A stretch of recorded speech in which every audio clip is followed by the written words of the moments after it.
We are in Houston back here on First Things First, where it is a day of the week. So we have yet a new James Harden headline. The latest report has the Rockets expanding their search for a trade partner beyond just the Sixers and Nets. Harden had said previously he was hoping to land on one of the Eastern Conference contenders. That's great if Houston will grant that wish, if they trade him at all. Chris Broussard back with us now. Broussard, which team would benefit most from the addition of James Harden? Here we go. Let's hear it. I would have said the L.A. Clippers, Paul George for James Harden, but with Paul George just signing that deal, he can't be traded this year before the trade deadline, so that can't happen. I do like him in Philly a lot. He and Joel Embiid, Seth Curry, Danny Green, Tobias Harris, those guys around him, I think could contend for an Eastern Conference championship. But I'm going to say the Miami Heat. And I know they got a nice little thing going down there, but I would be shocked. I would be gobsmacked. Yes, Nick, I used your word again. Good word. If the Miami Heat got to the NBA Finals again. I think that was an aberration. I think it was a manifestation of the bubble and all of that. I think they may be the 5th best team in the East right now. So I go ahead and I try to get James Harden. I get him in a different culture. I don't think he has to have the run of the roost like he did in Houston. And I think if you can keep, obviously you want to keep a Bam Adebayo and a Jimmy Butler, and you can keep some of those guys with him, then I like him in Miami.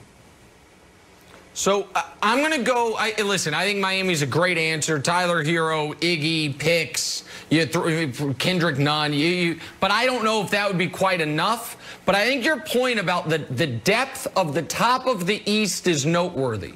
So you have Milwaukee, Philly, Brooklyn, Miami, Boston, Toronto.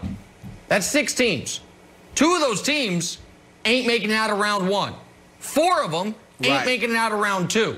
That's just how it works. So if you're on that list and you're like, well, you know, what would be a success this year? What are we trying to do? A team that should make a move is Boston. Boston. You can't make the finals with your roster. You can't. And now I know Danny Ainge won't trade Jason Tatum. I know he won't, and you could make the argument he shouldn't. I'm not as high on Tatum as Chris Broussard is, who I think has him currently as the 7th best player in basketball. 7? We could check that list. I think he's tier 7 in your tiers. But you at least have to call and offer Jaylen Brown, Marcus Smart, and a bunch of picks. I'm going to throw 2 other teams out at you, Wilds. Teams that, well, I'll just tell you. I'm shocked the Knicks haven't come up.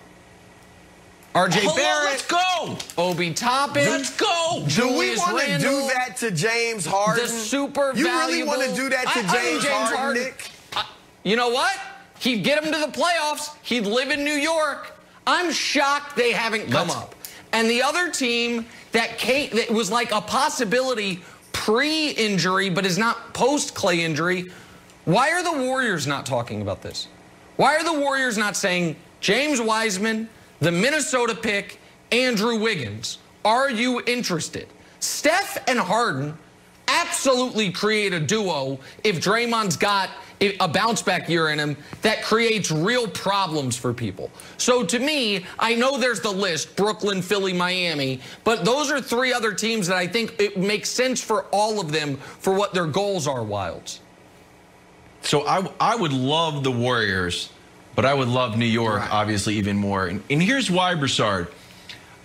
The recent articles about Harden have not been, let's say, flattering. So when I hear things like, hey, send Brandon Ingram, let's send him to the Pelicans. They're like, all right, Stan Van and Zion, everybody knew, like, is James Harden's going to be the lead singer in the band, and Zion is going to play the bass guitar. I don't think that's what they want.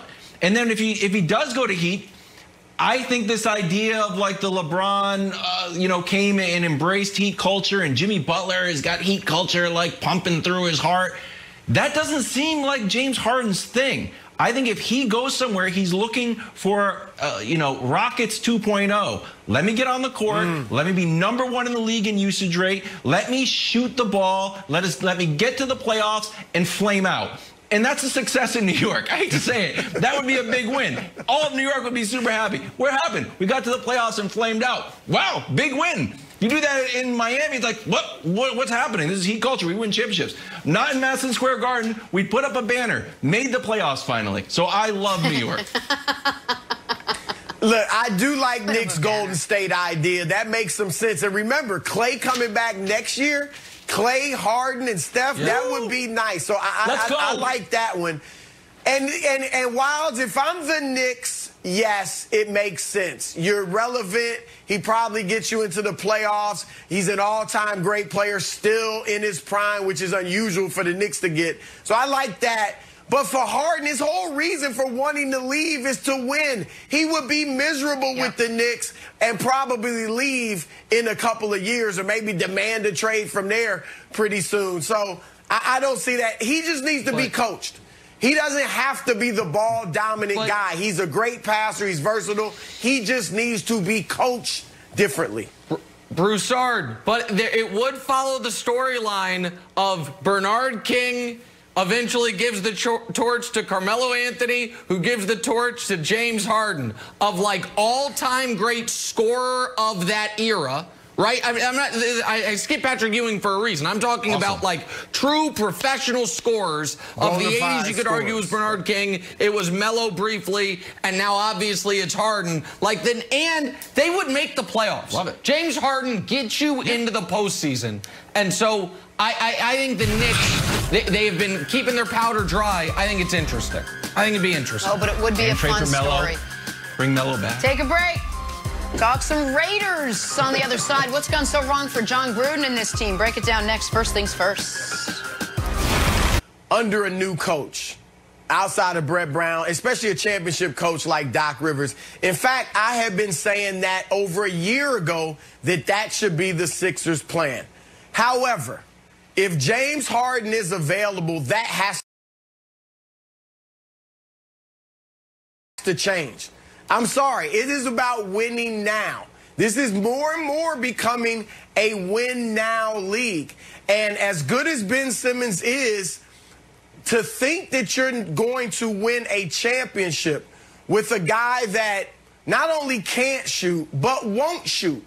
And it's been 3 years now, and he has made minuscule progress in terms of his willingness to take jump shots. 20 years ago, maybe even 10 years ago, that would have been fine. But now, your primary ball handler, I don't think he can be a guy that won't take jump shots. Milwaukee learns that every postseason with Giannis. And Giannis is light years ahead of Ben Simmons when it comes to taking and making jump shots. So James Harden and Joel Embiid give you a chance, a legitimate chance, to win the Eastern Conference Championship and maybe more. Ben Simmons and Joel Embiid, nice team, very good, but not an Eastern Conference favorite. So I got to be honest, as much as I like Simmons and would love to see him under Doc Rivers with Embiid, I would pull the trigger. Oh. So here's what I want to say about Daryl and then about the Sixers. And full disclosure, I really, really like Daryl, not just as a GM, as a guy. I consider Daryl not a close personal friend.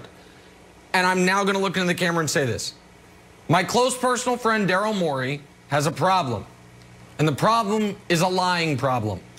He's not always an honest fella when it comes to what he may or may not do with his team. So when he says, I talked to Daryl a week ago yesterday. And I asked him, I was like, listen, are you just going to make this, are you going to make this trade or not? And you know what he said to me? We're not trading Ben Simmons. And you know what I said to him? I think you might be lying to me, Daryl. And he said, I'm not lying to you, Nick. And I said, guess what? You're my pal. I don't really believe you. Now, I do believe he is not dead set on trading Ben Simmons. And this is why I like the Sixers' position so much. And while we're not doing our NBA season preview predictions today, when we do them, I very well might have the Sixers winning the Eastern Conference because Wilds, I think they have something of a